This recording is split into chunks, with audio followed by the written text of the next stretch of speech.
Alô pessoal, tudo bem? Meu nome é Elias Jabur e vamos começar mais um episódio polêmico de Meia-Noite de Pequim. Às vezes eu confundo Meia-Noite de Pequim, sou sério do século XXI, mas hoje é Meia-Noite de Pequim. Bora lá?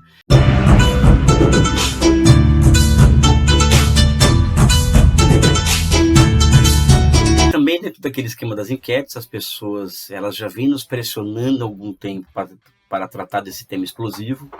Não que eu tenha evitado, tá? Não sou uma pessoa de fugir dessas questões, mas eu acho que existem questões que são delicadas para os próprios chineses. E como eu sou uma pessoa que respeita o sentimento nacional alheio, a gente acaba tentando evitar tratar de certos temas. Mas hoje eu me sinto muito mais à vontade para tratar disso, porque eu tenho um juízo sobre aqueles acontecimentos, que foram os acontecimentos da Praça da Paz Celestial em junho de 1989. Todo mundo sabe, a partir da visão ocidental, que houve um massacre naquela Praça da Paz Celestial, em que um governo malvado ele coloca os tanques nas ruas para poder massacrar vários jovens indefesos na Praça da Paz Celestial, que pediam democracia e o fim da corrupção, né? E que, portanto, é uma página horrorosa da história da China, uma página horrorosa da história do socialismo, enfim. Não que eu advogue a violência em si, né? Eu não sou um pacifista, eu acho que não é qualquer paz que nos interessa, mas eu acho que na luta de classes, ou você, quando chega a ser um limite da luta política, ou você entrega o poder que você conquistou,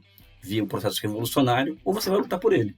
Então, basicamente, o que acontece em Tiananmen em 89, ele é a luta pela manutenção ou entrega do poder conquistado em 49. Por quê? Porque é um acontecimento que começa como manifestações espontâneas, entre aspas, né? Sempre, né?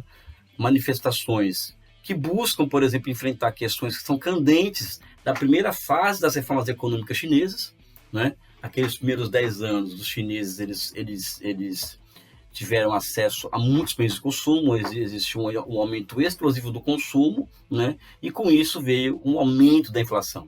E não somente isso, né? Questão inflacionária, né? A China, ao fazer parte do mundo capitalista, e a China, ao se abrir o capital estrangeiro, como o Deng Xiaoping diz, abriu-se a janela e entrou os mosquitos, ou seja, a corrupção foi se tornando um problema endêmico no país desde então, e as pessoas estavam pé da vida com isso. Né? Principalmente os jovens, né? Tanto é que até hoje esse é um problema muito sério que o Xi Jinping enfrentou e venceu essa guerra contra a corrupção. É diferente da Operação Lava Jato, tá? Porque é outra coisa, né? O que o Xi Jinping fez na China, que aliás é um tema que a gente vai tratar em breve aqui, a luta contra a corrupção na China. Mas o fato é que começam aquelas manifestações em maio de 89. Na verdade, ela é fruto, por exemplo, das condolências da juventude à morte de Hu Yaobang, que foi o primeiro-ministro chinês, que foi derrubado por Deng Xiaoping por conta de posições liberais, ou seja, o Deng Xiaoping, apesar das reformas econômicas, né, ele pregar a abertura econômica para o Ocidente, ele era um comunista que sabia muito bem o que estava em jogo no mundo, ele viveu o século XX, e com ele não tinha vacilo, ou seja, se ele percebesse que ele era praticamente o imperador chinês, né, e se ele percebesse que algum escolhido dele vacilasse nessas questões que envolvessem liberalismo, ele levaria um consenso ao Partido Comunista de que aquela pessoa não serviria para aquele cargo. Essa pessoa morre, né? Hu Yaobang, ela morre. Desde a morte dele, a Praça da Paz Celestial começou a ser ocupada por gente no mês de maio de 89, né? E essas pessoas ficaram um mês na praça, com o governo negociando com elas o tempo inteiro. Aquelas manifestações como o Tiananmen Papers, né? Entrem aí, pessoal, Tiananmen Papers na internet. Elas rapidamente foram se transformando em uma rebelião contra-revolucionária.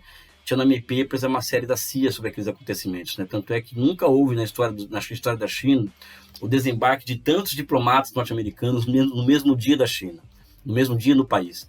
Ao mesmo tempo em que nunca houve, por exemplo, a impressão de várias edições do Diário do Povo, que é o jornal oficial do Partido Comunista, com diferentes manchetes em favor dos estudantes. Tudo isso feito nos Estados Unidos. Isso tudo está documentado no Tiananmen Papers, assim como está documentado recentemente de que não houve o tal do massacre da forma como se coloca. Não estou aqui negando que houve um conflito aberto e campal ali naquela Praça da Paz Celestial. Inclusive, existem os chamados dois lados dessa história que pouca gente fala. Ou seja, existem imagens chocantes de soldados sendo queimados vivos pelos estudantes naquela circunstância. Tem aquela imagem que é icônica daquela figura que fica à frente do tanque, o tanque para, né? o tanque para, o cara fica na frente, aí aquele cara é retirado. Aquele cara hoje, ele mora nos Estados Unidos e ele está à direita do Donald Trump, né? Ele é um fascistoide fanático, né? E o interessante é que na China, aquele tanque para diante daquela figura, e se fosse Israel, por exemplo, aquele tanque passaria por cima da criança, da mulher, da casa, etc. Ou seja, ali, aquela imagem, se a gente for fazer uma leitura daquela imagem mais profunda, pode chegar a essa conclusão, ou seja, como que a China lidou com aquilo, e como que Israel lidaria com aquilo. Mas essa é uma outra questão que não vem ao caso aqui. O Gorbachev esteve na China naquela época, e os chineses tomam um tapa na cara, porque o Gorbachev não pode ser recebido na Praça Pai Celestial, porque a Praça Pai Celestial estava ocupada pelos estudantes. Né? Aquilo deixou o Deng Xiaoping muito pé da vida, muito, né? A face chinesa caiu ali. E certamente, eu falo porque eu já conversei com a filha do Deng Xiaoping na China, já falei com várias pessoas na China sobre aqueles acontecimentos, eu falei já com membros do Comitê Central do Partido Comunista da China sobre o que aconteceu ali. Todos sabem que essa questão do Gorbachev, que aliás o Deng Xiaoping saiu com uma péssima impressão dele na conversa, né? Tanto é que ele chegou à conclusão de que o Gorbachev era um idiota, né? Pra vocês terem uma ideia, né? Ele sai daquilo ali decidido a dar um fim naquilo, né? O que acontece? Aqueles protestos, elas começam de forma espontânea até chegar a uma contra-revolução aberta. Essa contra-revolução aberta passa pela profanação do retrato de Mao Tse-tung na Praça da Paz Celestial, ela passa pela construção de uma estátua da liberdade em gesso naquela cidade, e são questões que são de soberania chinesa, ou seja, não é uma rebelião que começa espontaneamente, querendo reivindicações justas, e chega a esse ponto porque alguma coisa tem que ser feita, ou seja,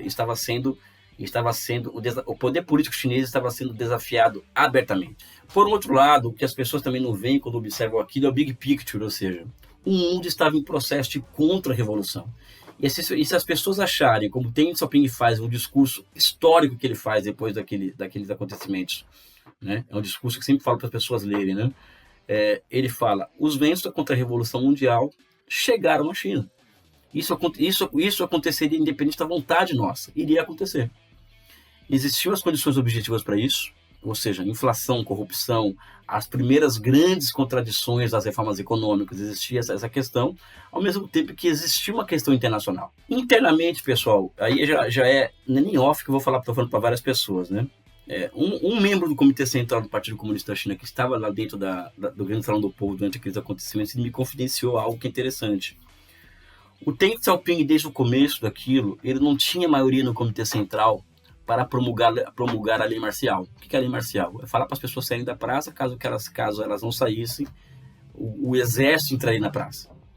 Só que antes dessa questão da lei marcial ser aplicada e tal, já existiam combates abertos na periferia de Pequim entre o Exército de Libertação Popular e a população. Combate aberto. Né, e os estudantes, né? E as imagens são terríveis de soldados chineses sendo queimados vivos, os tanques sendo explodidos, enfim, é muito forte. Só que na medida em que aquilo não para, né? E o presidente chinês na época era o Zhao Ziyang, o Deng Xiaoping nunca teve nenhum cargo de fato na China, ele era chefe da Comissão Militar Central do partido, né? É um puta cargo, né? O Zhao Ziyang, ao perceber que que era o presidente da China, ao perceber que ele perde a maioria no Comitê Central, ele vai aos estudantes e confraterniza com os estudantes, chorando. E ele em seguida é levado à prisão domiciliar por ordem de Deng Xiaoping e o Deng Xiaoping assume a situação e declara a lei marcial, e a partir daí vem o chamado massacre da Praça da Paz Celestial. Que até porque já foi desmentido que houve um massacre de 2.000 pessoas mortas cruelmente pelo Estado. Isso já foi desmentido por documentos. É só procurar na internet. Por que o regime chinês não cai ali, pessoal? Primeiro porque a China não é Pequim, não é Xangai. Assim como o Rio de Janeiro não é a Praça de São Salvador, São Paulo não é a Lapa, os Estados Unidos não é Nova York, a China não é Xangai e Pequim. Existe uma China profunda ali, que é aquela massa camponesa. E aquela massa camponesa nunca havia ganho tanto dinheiro na vida dela quanto ganhou durante o processo de reformas econômicas. E, em certa medida, o regime não cai diante daquilo por uma decisão política acertada de Deng Xiaoping de enfrentar a contra-revolução, né?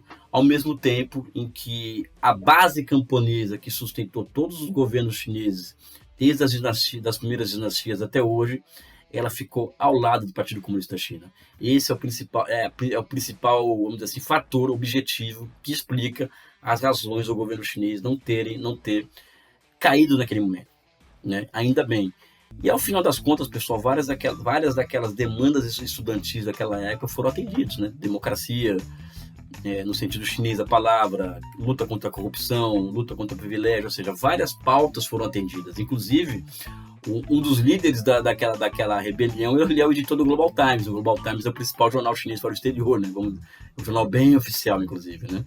Enfim, são 10, 11 minutos em que a gente pode aprofundar muito, né? A gente pode um dia marcar uma conversa de longa sobre essa questão de treinamento. Tem muita coisa a falar, porque eu recolhi muita informação na China em 2004 sobre isso. Mas vou ficar por aqui, né? Esperando o juízo de vocês. Um forte abraço e um beijo no coração de vocês.